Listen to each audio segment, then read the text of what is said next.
let's get into something interesting we saw over this weekend. Chris Sims, analyst for NBC, played in the league, had an interesting note. And he said that the Miami Dolphins tried to trade for Tom Brady while he was still retired, offering up a second-round pick for Tom Brady and also offering a first-round pick to the New Orleans Saints for Sean Payton. What do you make of this news that Brady and Payton could have reunited in South Beach? Well, I mean, look, I think it would have been, probably negligence on Miami's part to at least not explore that they should get Sean Payton. I don't know if that's true or not. Obviously, Christopher thinks it is. And it would make sense because, look, Payton's a really good coach. You need to fix your offense with your quarterback. And why not? Why not make an offer to see if you can get him? So I think within the sense of doing your due diligence, that one makes sense. The other one, I think there's a lot of underlying issues here that go into play. And it starts with Bruce Beal, the man who's been approved to succeed Stephen Ross as the next owner of the Miami Dolphins. He and Tom Brady are really close friends. They are really close friends. I don't know if he lives at Indian Creek, but Brady bought this home at Indian Creek, which is a very exclusive little island off of Miami Beach. It's they call it Billionaires Row. I don't know. It's a golf course, but I mean, it's really good. It's beautiful. And he bought a $17 million home that they tore down. They're going to build. So there's a link to Miami to Brady, and there's a link to Beal with Brady. Now, how those two things played out, I don't think it. First of all, Miami would have to get Tampa to agree to trade him. Do you think Tampa was going to agree to trade him? I don't think so. I think that would probably be the wrench in that. And so, I think Miami is going to be a place. I'll predict this on April the 25th, 2022. Tom Brady will end up being in some way or form running the Miami Dolphins, whether it's player personnel, whether it's the president. I think he will be involved. Once Beal takes over, I think Brady will be involved in some capacity. What I don't know. And because he loves competing. Just like Pat Riley loves competing, just like all guys that are former players that love the chance to compete. Plus, Brady wants to get in that part of the business. But I can't see this happening because Tampa would have to say, okay, we're going to trade him. Like, to make a trade in the NFL, you've got to know you can pull the pin on it. Like, if I called you up and said, Fem, look, would you trade me Tom Brady?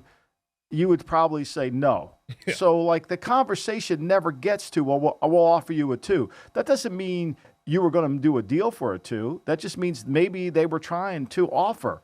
That doesn't also mean that there was actually a trade conversation. There was no banter back and forth. So just because a team's willing to prepare to offer something doesn't mean there's a trade conversation. Yeah. No, do you think that Brady, like, let's say if he didn't come out of retirement to come back. I mean, it was a 40-day retirement with the Buccaneers. Do you think that maybe this year we could have seen him join a team in the front office there? Because you mentioned that he's interested. That competitive fire will always be there for Tom Brady, kind of like the John Elway with Denver. It's fascinating. Do you think that we could have seen it maybe this offseason where Brady could have joined a front office?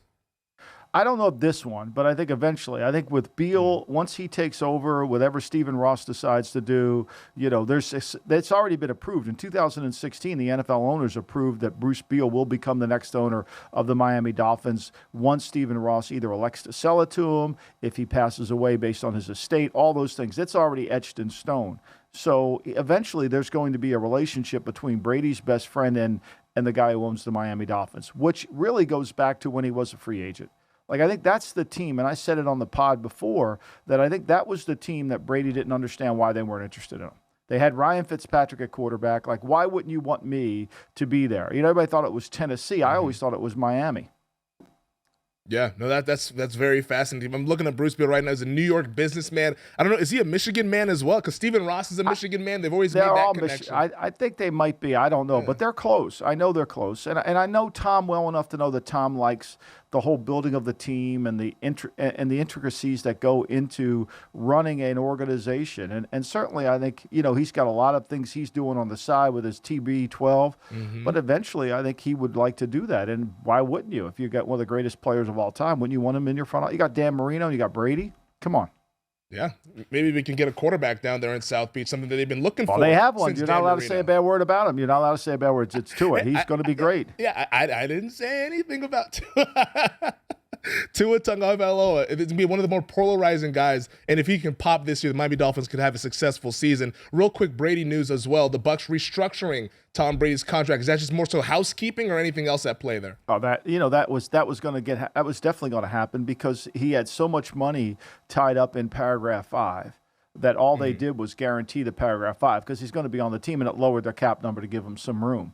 I think there was no chance. If he would have gone on the retirement list and stayed there, what they would have done is just lowered his paragraph 5 to the minimum it could be, and then basically waited until July to put him on there so they could prorate the money out and not take the effective cap hit. So this actually works out better. It's going to affect their cap next year and the year after. But hell, Brady might play till he's 90. Who knows? Yeah, I mean, he tasted retirement for 40 days and was like, nope, I want to play some more. So the Buccaneers, once again, with Tom Brady behind center for them for a 3rd year. Thanks for watching the GM Shuffle with Michael Lombardi. And for more videos like this, make sure to subscribe to VSiN Live and the GM Shuffle podcast with Michael Lombardi, presented by DraftKings and VSiN, wherever you get your podcasts.